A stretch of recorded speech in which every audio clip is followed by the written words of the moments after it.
Not too long ago, the Blood Angels Codex came out, and in all respects, it seems like a fine codex. However, there were some big losses in this new codex. It is definitely the transition from old school Space Marine to Primaris Space Marine, losing things like Classic Furioso Dreadnought, Librarian Dreadnought, and Gabriel Seth, the chapter master of the successor chapters to the Blood Angels, the Flesh Terrors. And I kinda get why he's gone. Nothing lasts forever, and Gabriel Seth kind of represents an offshoot of an offshoot. You got Space Marines, and then you got the Blood Angels, and then you got the Flesh Terrors. Maybe if keeping a Games Workshop employee off of making a new Gabriel Seth model gives the opportunity for us to get new Grotesques for the Dark Eldar, a desperately needed unit, maybe that's a pill I can swallow. Although it doesn't seem like we're getting Grotesques for Dark Eldar anytime soon, so I don't know, it just kind of makes me sad. People have Flesh Terrors armies, and if Games Workshop is not willing to give us a new Gabriel Seth model, then maybe I have to do it. In my bits bin right now, I have a whole bunch of Space Marine Intercessor bodies. One of these should be just the thing for Gabriel Seth, or Gabby. The original Gabriel Seth model is a classic from Games Workshop, and what I really appreciate about him is that he has an actually interesting pose. Almost all Space Marine characters are posed heroically, standing tall, and they may or may not be pointing a pistol, but not Gabby. He's sprinting forward, swinging his Eviscerator chainsword, and screaming maniacally. It really shows off his personality, and his personality is violence. The old model is perfect. The only thing wrong with it is it's about 1 inch too short. I'm pretty sure I can make him out of a standard Space Marine, and what'll really let me do that is some custom bits. Greytide Studios, makers of incredibly awesome bits, is launching a new campaign, Crimson Lords, with over 300 new bits with a bloody theme. These furious bits include such things as a variety of ranged and melee weapons, unique Baroque helmets and armor, angelic jetpacks, vehicle accessories, and a whole lot more. All these bits are scaled to work perfectly with popular space soldier models and come fully supported. I can speak from experience, not just from getting to try out these new bits, but their previous Wolfie style work let me kitbash my intercession kill team into my favorite and very unique kill team. This campaign is hosted on My Mini Factory Frontiers, and you can sign up now to be notified when the campaign launches tomorrow. And in the meantime, signing up will get you some downloadable free samples. The campaign features physical packs for those without a 3D printer, milestone unlocks, and add-on items from their previous campaigns at a discount. And if you just want to load up on bits, Greytide has given us a discount code, EonsXGTS24, for 25% off their existing products on their My Mini Factory store. Greytide is a beast in the world of warbits. Don't miss out on the campaign, Crimson Lords, with 300 plus pre-supported bits. Sign up with the link in the description. A big thanks to Greytide Studios for sponsoring this video and providing all of the bits, and stick around till the very end because I'm going to be doing a giveaway that I am very excited about. The most important part of Gabby is his two-handed Eviscerator chainsword. With that done, now it's all about embellishing. And speaking of embellishments, I glued on some shin guards. If Gabriel ever runs out of chainsword fuel, he can kick people to death. Then for his belt, I took the belt from one of his loincloths and cut away the loincloth part. Gabby doesn't need his loins clothed. I added some more decorations like a dangly blood reliquary, and for his shoulder pads, I want them to feel big, and regular Primaris Space Marine shoulder pads aren't big enough. So I used shoulder pads meant for aggressor armor Marines, and I sanded off the eye symbol so I can replace it later with a symbol of the Flesh Terrors. Now he's getting pretty close, it's time for the head, and I can think of only one head that really captures the rage of Gabby, and that is the yelling head from the Intercessor Space Marine box. Now to add a cape. Only the coolest Space Marines get to wear capes, and for his backpack, we need one with an iron halo and angelic wings. Now that is Gabriel Seth. Oh yeah, that's new and improved Gabriel Seth, and not Primaris Gabriel Seth. We all know how Gabby feels about the Primaris Space Marines. It's just Gabriel Seth with some shiny new armor. Now, how to run him in-game. You can totally run the Legends rules for Gabriel Seth. I don't think anybody would get fussy with you, especially if your entire army is painted Flesh Terrors. However, I would say don't overlook proxying him. Gabriel Seth is essentially an on-foot captain, which is fine, but if you're playing your Flesh Terrors as Blood Angels, which you probably are, he might step on the toes of like a Lamartes or a McFisto, so instead, I would suggest taking him as a captain with Jump Pack.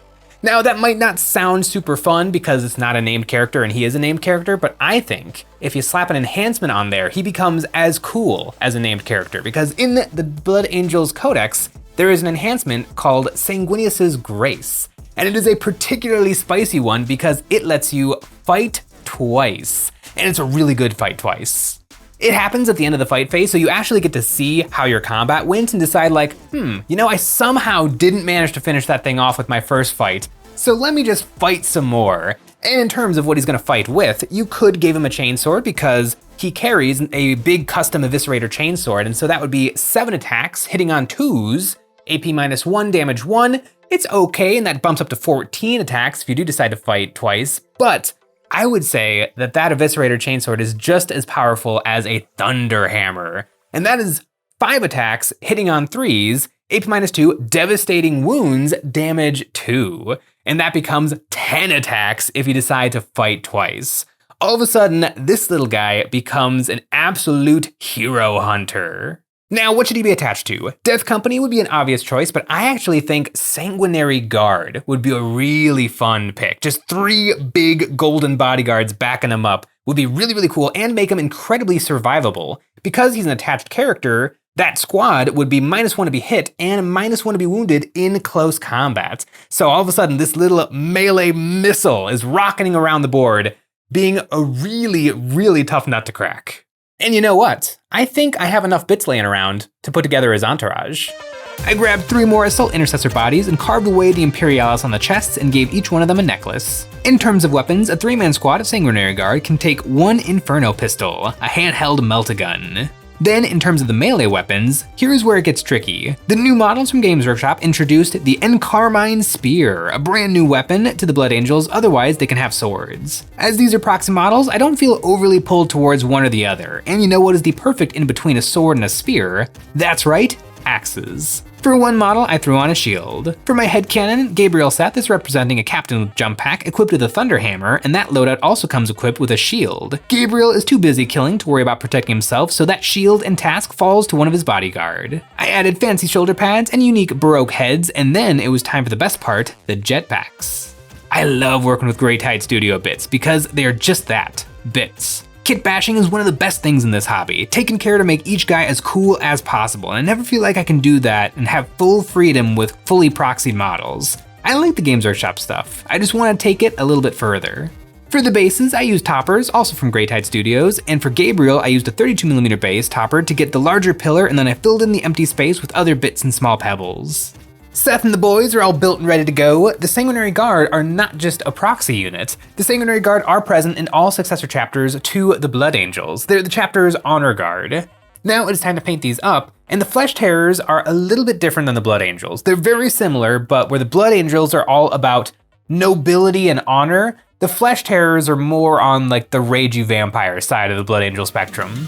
This will be my 3rd time painting Blood Angels, and I have a new idea of how to do the red armor. I started off with a black prime, and then I zenithalled a creamy white. This shows off the wings and details beautifully, and I did some sketchy highlights using a warm white paint on the raised parts of the armor, and a final dry brushing a white to edge highlight everything. To paint him red, I watered down a red speed paint, and then put this over the armor. Sanguinary Guard are typically gilded gold to honor Sanguinius, but the Flesh Terrors use red to represent the fury of the Primarch, and because it looks really cool on the wings. After the red, I used Grim black speed paint over the shoulder pads, weapons, and the trim of his wings. Just like that, Seth is looking pretty slick. The underpainting does show through, and the speed paint gave me some good contrast. I put this recipe onto Mo, Larry, and Curly too. I mixed up which parts of their armor got red and which parts got black to make them more unique. To add some highlights to the red armor, I went back in with my warm white and painted on some more sketchy highlights on the armor and wings. Then I glazed over these areas with the transparent red ink. This got me pretty close to the vibrancy I wanted, but I still wanted to push it further, so I did some final edge highlights of orange. Now that I'm happy with the armor, I started picking out the details, like the Sanguinary Guard's death masks. These and their weapons are begging for some gold. Straight from the armories of the Blood Angels, right into the hands of the Flesh Terrors. And you know what else loves Blood Angels? That's right, our website. EonsOfBattle.com is the place to find our merch, like our new Nick and Jay dice, and the best way to support us doing what we do with a membership. Each month, members get a credit that they can use on our new monthly terrain pack or any previous pack we have ever made. For the month of September, we here at Eons of Battle are proud to announce the Whimsical Cottages. Fantasy buildings perfect for any game with a ye olde flair. Move your models around the quaint homes, the roomy houses, or set up shop in the tavern. With this terrain, you can make an entire town complete with pumpkins, giant mushrooms, and trees to really fill out a game board. To finish the gold, I gave them a wash with Reikland Flesh Shade, which gives the recesses an orangey red finish. Then I dry brushed all the gold and all the black with some silver paint. Finishing off a few more details, Seth's Iron Halo and armor decorations are white, so these got a null null wash and some brush on highlights. Gold felt right for the Sanguinary Guard, but I like how striking the white looks next to the black and red color scheme. For the Flesh Terror symbol, there's no other way to make it happen other than freehanding it. I started out with a circle of white and then loaded up my sharpest paintbrush and started making the little teeth of the buzzsaw blades, working my way around the perimeter of the circle making little triangles. This took quite a bit of time and quite a bit of going back in with gray paint to fix mistakes, but eventually I got it, and then finished them off with a big red drop of blood. Moving on to Gabby's face, I base coated with a red beige and then a wash of Reikland Flesh Shade. Then I started highlighting. I started slowly applying layers, and it's really important for faces to very slowly lighten your colors. Whenever I mess up a face, I can always trace it back to jumping too bright in colors too fast. Working slowly and steadily makes the faces look more smooth and natural. I picked out the eyes and his face was done. Time to tackle another challenge. One thing that tripped me up in the past is the inside of capes. They're hard to reach and hard to paint. I like how the Zenithal undercoat looks, so I just want to tint it. And the best tint around is transparent inks. This color is raw sienna. This paint flows nicely and blends together, letting me get one nice layer on the hard to reach area. After that, I flipped him over and picked out the embroider on his cape with gold. And just like that, Gabby is done. Just look at that face. Next up, the power weapons. I base coated them with a blue and then dripped some white ink into the recesses. Once that was dry, I added some turquoise highlights and then went back in with white ink to paint some scratchy wiggly lightning, going from the decorations to the edge of the blades. After the edge highlight, I was liking what I was seeing, but it was way too bright and pretty, so I airbrushed some green ink over top to darken them down and bring back some saturation. Now, are these Sanguinary Guard better than the ones that Games Workshop just came out with? I gotta say yes. Kind of by a lot. The Sanguinary Guard from Games Workshop, it's just the same nippleless dude, copy-pasted 3 times. There's no juice, there's no excitement, they don't even have wings. They have like little pictures of wings printed on the little flaps that help them guide their jetpacks, but they need the wings. The wings are what makes the unit. They serve no practical purpose except not letting them go through standard sized doors. They're awesome. It's really disappointing to see because Games Workshop has been doing a really good job of giving us really cool Space Marine bodyguard units for each of the successor chapters, the Black Templar Sword Brethren, the Dark Angels chapter buddies, Inner Circle Companions. Really funny name, but really cool looking models. I am liking these guys a lot more than the G-Dub ones, and the only thing left to do is to figure out the bases. Now, what looks good under red? Like a yellowish desert earth. I've done that a few times and it's always worked out, but there's a lot to paint on these bases. I kind of have an idea in mind. Big fancy busy bases are really fun, but I struggle to paint them. I end up painting every little thing and then it becomes a fancy base with a fancy model and it doesn't work out. But I have a plan and it's going to involve some speed paint. I dug through my speed paint box and found some colors. A tan brown color and a bright saturated yellow. This should do it. I dry brushed the bases with an off-white color to edge highlight everything and then slobbered on my 2 different speed paints over the base randomly, making sure each base got about 50-50. These colors are ultra saturated and this is good because I plan to desaturate them later, but end up with a very nice yellow tan in the end. Once that was dry, I did another round of dry brushing with the tan color and then broke out the pigment powder. I made up a slurry and globbed this over the bases. It's hard to apply this stuff as it looks really different wet versus dry, so I just did my best guess and put on a ton. Then I went over each base, flooding it with a gentle shower of water from a squirt bottle. This will help the pigments flow into the cracks and crevices. While my pigments dried, I picked out the spilled blood chalice, and then I got to look at my final product. I really like how it dried on the base, but there's a little bit too much on the legs. But this is nothing a damp paintbrush can't handle. Now for the base rims, and there's only one thing I use nowadays, and it's Apple Barrel Glossed Black. It gives me a great look in 2 coats, and it's ultra cheap at less than $1 a bottle. Gabriel Seth might be gone from the Blood Angels Codex, but he's alive and well in our hearts, and right here in this model. I really am happy with these guys. They were feeling a little toyish before the bases, but after I got the grit on there, now they feel real and vicious and bloody and fleshy, but not like in a naked way, in a Flesh Terrors way. They're really cool. When it comes to Warhammer 40,000, I like the old stuff. I mean, in general, I like the new models more, but I like the history and the storytelling of the old stuff, and I don't want anything to ever get forgotten. I want this Gabriel Seth to get played with. So I have a little offer. To anyone out there with a Flesh Terrors Space Marine army, why don't you email us a picture of that army at eonsbattle@gmail.com and make sure that you got like a little piece of paper or a sticky note in there that says EOB so that we know you're real. Send us a picture of your army and we'll send you these models so that Primaris Gabriel Seth can lead your forces to victory. And you better play with them. And then you better send another email telling me how the game went, because I really, really want to know. I really like the Blood Angels. I've been painting a lot of Blood Angels. I painted my first Blood Angel Space Marine, I painted all of Space Hulk, and now I've painted these guys. And I play Black Templar, so I feel like in a way, I'm an honorary Blood Angels player. Thanks for watching. Oh, and don't forget, Greytide Studios for some of the coolest bits west of the Mississippi. Okay, bye.